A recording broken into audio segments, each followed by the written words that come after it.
oli jõuda Tarzani parki. Üritame nüüd sotti saada, mis see piletisüsteem siin on. Rahvast on megalt, me üldse ei arvestanud, et on pühapäev.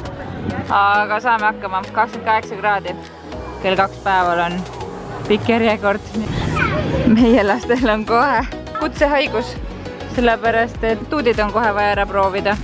Me mõtiskleme, et järgmiseks aastaks võiks ka selline kõrgel jõumäega batuudi vaadata endale.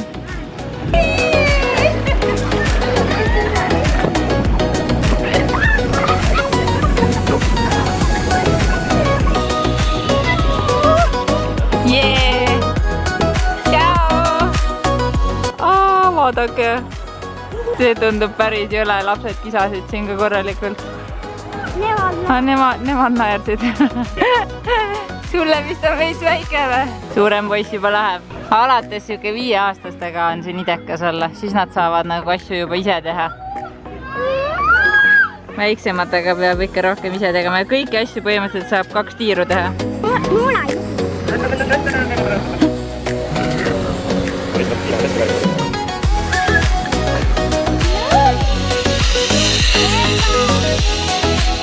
Hei ees, pingirahvas! Kondliga ülesse. Siit läheb see rada, no sai alla sõita.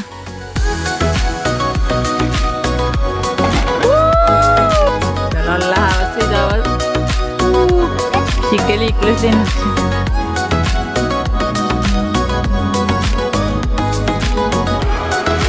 Tule taga! Mine!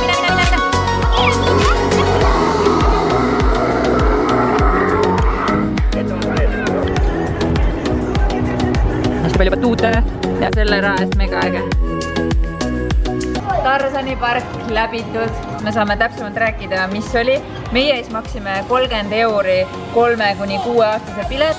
Saatja on tasuta ja selle eest siis saab käia Tarzani nendel matkaradadel, veepõrkeautodega sõita, batuutidel, safariautoga sõita, autolinnakuga sõita, elektrikardiga, mäelaskumisauto rajaga, tuubiga sõita 2 korda, batuutide peal terve päev, ronimispargis ja Kondliga saab ka sõita päev läbi, nii et selle raha eest küll ja küll. Aga soovitame tulla ikkagi alates 10 eluaastat, sest siis on kõik rajad lahti juba. Ja laskumised, värgid, need on nagu võimsamad, vägevamad, jah.